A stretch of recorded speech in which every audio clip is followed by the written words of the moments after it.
You're thinking of buying or selling a home, but you don't know what the contingencies might be in a contract. How might they affect the sale of your home? That's what we're digging into today. Let's go.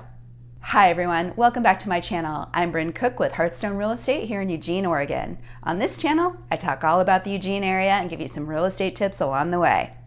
This might be your first time buying or selling a home, or it may have been years since you've been through the process. Today, we're going to dig into the contract and more specifically, the contingencies included in a real estate contract. What are they and how might they affect the sale? Let's first talk about what a contingency is. A contingency is a clause in the purchase agreement that specifies an action or requirement that must be met for the contract to become legally binding.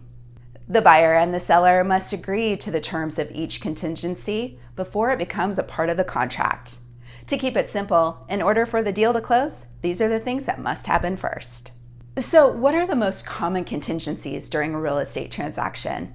The first one is the home inspection contingency.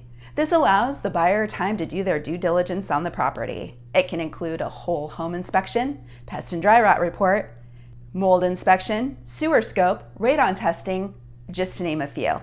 During the inspection period, it allows the buyers time to negotiate any repairs they would like to be done and completed before the closing of the purchase, or they might renegotiate the price or ask the seller to pay closing costs in order to accommodate them making the repairs later.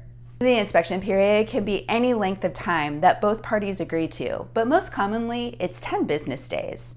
Along the same lines, if the property has a well or septic system, those have separate timelines in order to get them tested and negotiate any repairs they may need to happen.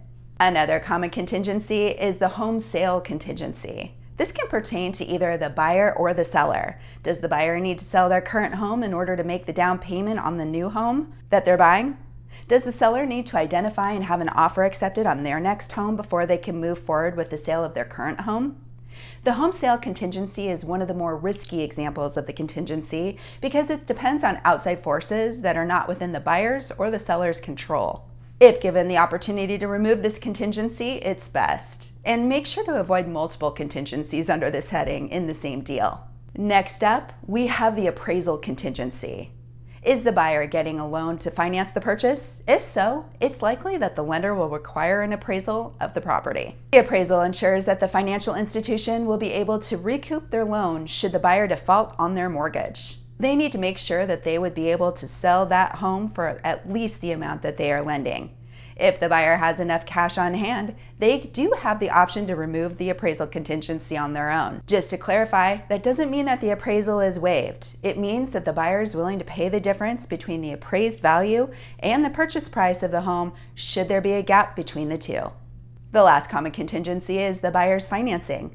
This is one of the biggest contingencies. In Oregon, the financing contingency is in play clear up until the end of the purchase. I've heard horror stories where financing fell through on the day of closing due to a loan program changing or the buyer losing their job, therefore no longer qualifying for the loan. If that happens, the buyer gets the earnest money deposit back and the deal falls apart. This is the biggest reason that cash is king for sellers. If they don't have to have the financing contingency in play, it's less risky for them. There are smaller contingencies that are in play on most deals, such as a clear title report or the acceptance of the seller's property disclosure, but you don't hear of deals falling apart for those issues very much. In many deals, there are multiple contingencies in effect during the sale. They are there to protect either the buyer or the seller. In general, having multiple or layered contingencies in a transaction can complicate things and make things challenging to get through the deal. If you are able to negotiate or remove any of them, it works in your favor. If you like this video, make sure to check out the other videos on my channel. I'd love to hear from you. You can call, text, or leave a comment down below. I work hard to stay connected. Don't forget to subscribe to my channel and join me for my next video. Thanks so much for watching.